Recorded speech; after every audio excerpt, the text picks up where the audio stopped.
Hello, I'm Tom Bailey, and in today's Speaker Stories episode, I'll be getting to know Beth English, who's a celebrated visual artist and leader in Nashville, Tennessee. She's the founder of a 10,000 member artist community and leads creatives to let go of fear and create with joy. So, Beth, hello, and a very warm welcome to today's episode. Hello, hello. Thank you for having me. Thank you so much for being here. And I guess just out of interest, not only for me, but for everybody listening, whereabouts are you in the world right now? I think I've already given it away as a clue, haven't I? I'm in Nashville, Tennessee. You probably did give it away with that intro. I don't know if you can tell by the log cabin behind me, but Yeah, I am in Nashville, Tennessee. Yes. awesome. Thanks for sharing. And I know that you've spoken to global organizations. I know that you've co-authored 3 books, and you also became a comedian at 37. So we're going to talk about all of that today, but I wanted to really start by asking, how important has public speaking been for you in your career so far?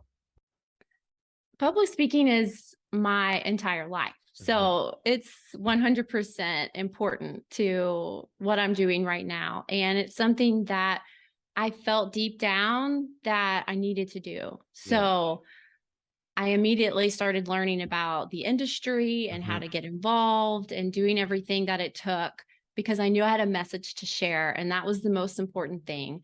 And originally, I shared that message through my paintings, Yeah. but then I started talking about my art and talking more about my art. And people were interested in hearing about it and the leadership involved in building a massive artist community. And Mhm. so I started speaking more and more just as my career developed in general as an artist.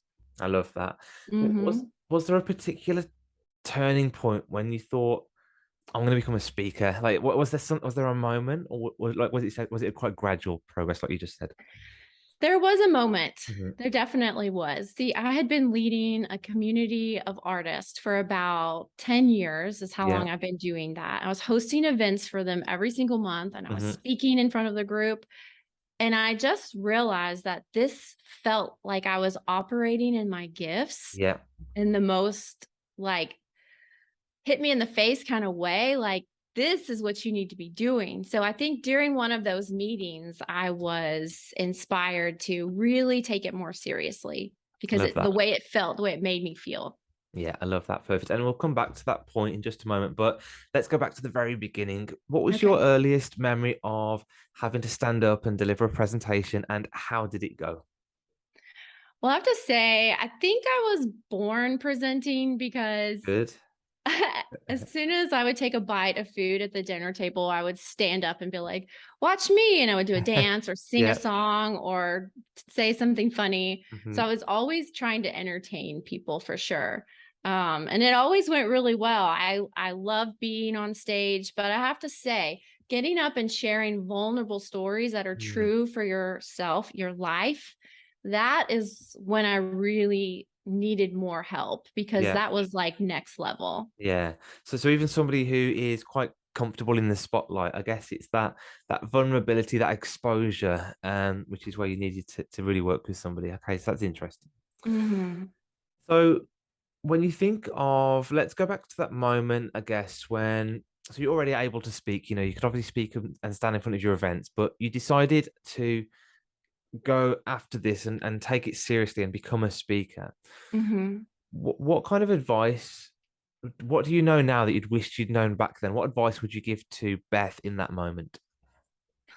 That this is a process, Hmm. that it takes time and you have to be patient Yeah. throughout that process. That becoming a speaker is a journey and you learn new things every time you get up on stage, every time you write a speech and work with a client, you're constantly learning and that only comes by doing the reps. And Yeah. so you have to be on stage speaking in order to be learning about what it's like to be on stage speaking. So mostly just be patient, be diligent, consistent, and keep going after what feels the most intuitive sense for you as far as a direction in speaking. And Yeah. always speak with that passion Hmm. because it's a lot of work. And that's what's carried me through Yeah. is by doing all that work is being extremely passionate about my topics and the impact I want to make on the audience for sure. Yeah, I love that. And I guess there are people out there who are speaker curious, thinking I could become a speaker one day. And they've got this great vision of themselves on a big stage in Dubai in front of 10,000 people. And and you will get there, but you don't have to rush yourself to that process. And like you said, you have to do the reps, you have to go through that amateur phase, learn your trade, find your message, and just really build on that. So yeah, that's great advice. Hmm. Definitely. Okay, and I guess along your way, clearly natural as a speaker, have there been any speaking catastrophes, failures, or big lessons that you've learned along the way? Well, I think when you get up on stage and you feel confident, then you're not really pushing yourself, right? You have to get into those moments where you're uncomfortable. And Mhm. for me, that was stand-up comedy. Yeah, And when okay. I started doing stand-up, that's when I really started failing and learning how to be resilient to those Hmm. failures. And so that was by far some of the best work I could have done to be an even better speaker on stage. Because if I can do stand-up comedy, I can be a speaker for Yeah, sure. I love that. What advice have you got to somebody who's maybe thinking about getting into stand-up comedy, like in those early days? What advice would you give them? I would say go to some local open mics, go to Hmm. some local shows, start hanging out around the scene, Yeah. meet some of the comics, maybe take a class, just kind of start like dipping your toe in the water. And then if you feel like you want to write some, comedy and some jokes, do it. And then get up on stage and just do it and see how Deliver it them. see how it goes. What's Yeah. It's what's all an experiment, right? yeah, what's the worst that could happen? You might get laughed at either way, right? Uh, Yeah, I mean, the worst that happens is that you don't get any laughs. People don't care about what you just had to say. But then you get off stage, and then someone told me that you can only be upset as long as you were on stage. And so that's really yeah, good advice. So I'm like, yeah, okay, I have to get over this in 10 minutes and then yeah, I'll be moving on. yeah. I love that. And we've talked about a lot of advice you give to people in the early stage in their career as a speaker. What about somebody that's already speaking and they're looking to really transition from I'm a speaker to I'm a paid speaker or I'm a keynote speaker? Be ready to invest in yourself. Yeah. I think that's really important. And not just, $1,000 or $2,000, but like a lot more. Mm. Because if you want to be the best speaker you can be, then you're going to have to train for it, just like an Yeah. athlete Yep. trains. And so the best thing I ever did was invest in myself. Go and take the classes, get the performance training, working with editors, making sure that the speech was written well, is formatted and arranged in a way that's going to be the most compelling, and do the work. Mm. And Yeah. yeah, be the best that you can be, create the best product you can create. And then you'll be memorable and people will want to hear you speak more and more. But always be prepared to do your very best.